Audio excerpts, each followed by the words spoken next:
بسم اللہ الرحمن الرحیم۔ السلام علیکم ناظرین، میرا تعلق اس جنریشن سے ہے جس نے تحریک پاکستان کی دیوانگی نہیں دیکھی، نہ وہ نوجوان دیکھے جو پاکستان کے نقشے کو سینے پر سجا کر جان ہتھیلی پر لے کر نکلتے تھے، نہ وہ بزرگ دیکھے جن کی بصیرت نے ہمیں ایک نظریہ، ایک شناخت دی، نہ وہ دعائیں سنی جنہوں نے بیٹوں کو سبز ہلالی کفن میں لپیٹ کر رخصت کیا، نہ وہ بہنیں جنہوں نے خاموشی سے آنکھوں میں آنسو چھپا کر بھائیوں کی شہادتیں قبول کی، نہ ہم نے وہ کنویں دیکھے جو بیٹیوں کی عصمت بچانے کے لیے آخری پناہ گاہ بنے، نہ وہ ریل گاڑیاں دیکھیں جو پہنچتی تھیں تو اندر صرف خاموشی ہوتی تھی اور لاشیں، بے جان جسم، بے نور آنکھیں، اور وہ زخم جو آج بھی تاریخ کی پیشانی پر تازہ ہیں۔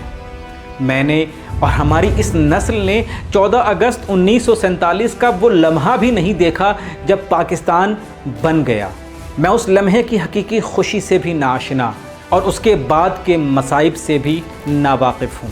پاکستان تو بن گیا، لیکن ملک بننے کا مطلب صرف زمین کا ایک ٹکڑا نہیں ہوتا، یہ تو صرف آغاز تھا۔ اصل امتحان تو تب شروع ہوا جب مہاجرین قافلوں میں آئے خالی ہاتھ، جب شہر بے سر و سامانی میں آباد کیے گئے، جب کھنڈر اسکول بنے اور خالی ہاتھوں سے دفاتر میں نظام لکھا گیا۔ نہ وسائل تھے، نہ تربیت، مگر ایک جنون تھا، ایک یقین کہ ہم سنبھل جائیں گے۔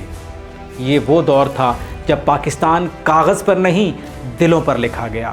میں اس نسل سے بھی ہوں جس نے 1965 کا جذبہ اپنی آنکھوں سے نہیں دیکھا، نہ وہ شعلہ بیان تقریریں سنی، نہ وہ ریڈیو سنے جن پر صرف 2 جملے گونجتے تھے: دشمن پسپا ہو رہا ہے اور قوم متحد ہے۔ میں نے اپنی آنکھوں سے وہ منظر نہیں دیکھا جب عام شہری ہاتھوں میں کدال اور کلہاڑیاں لے کر جنگ میں حصہ لینے پڑ رہے تھے، نہ وہ بچے جو اسکول چھوڑ کر مورچوں میں چلے گئے تھے۔ میں نے صرف سنا کہ اے پتر ہٹاتے نہیں وکتے۔ مجھے شوکت علی صاحب کے نغمے نے بتایا کہ جاگ اٹھا ہے سارا وطن، مگر اسے کبھی جیتے جاگتے جسموں میں بہتا ہوا نہیں دیکھا۔ جی ہاں، میں نے 1971 کی جنگ نہیں دیکھی، وہ آنکھیں نہیں دیکھی جنہوں نے ڈھاکہ کے سانحے کے غم کو اپنے اندر قید کیا، نہ وہ زخم دیکھا جب ہماری پیٹھ پر حملہ ہوا، جنگ نما سازش کا سامنا ہوا جن سے پاکستان کا ایک بازو ٹوٹ گیا۔ میں نے صرف سنا کہ وہ پاکستان کی تاریخ کا سب سے طویل، سب سے سیاہ دن تھا۔ لیکن اب میں اس نسل سے ہوں جو 5 سے 10 مئی 2025 کی ان لمحہ بلمحہ لرزتی ہوئی راتوں اور یقین سے بھری صبحوں کی گواہ ہے۔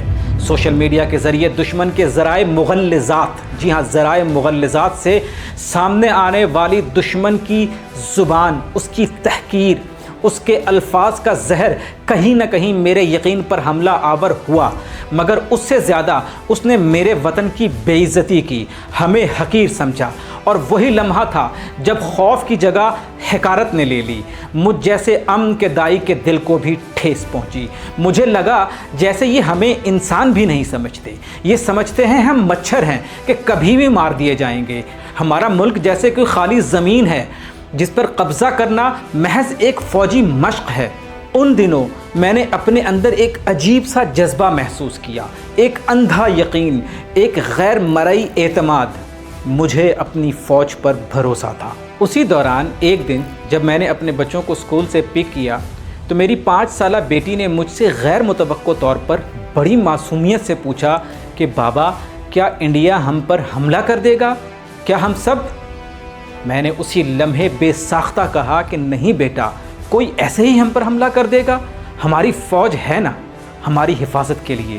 لیکن میں اس کے معصوم سوالوں کے پیچھے اس کی کلاس میں اس جیسے معصوموں کی ذہنی کیفیت کا اندازہ لگا چکا تھا۔ اسی لمحے میں نے دل ہی دل میں خود کو بھی قربانی کے لیے تیار کر لیا کہ اگر وقت آیا تو ہم بھی وہی کریں گے جو 1947 والوں نے کیا تھا۔ اس احساس نے مجھے بارڈر پر لا کھڑا کیا جہاں میں نے ایک الگ ہی پاکستان دیکھا۔ ایسا جذبہ، ایسی یکجہتی، ایسی للکار میں نے پہلے کبھی نہ دیکھی تھی۔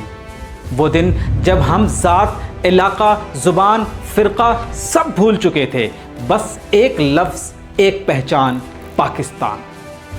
9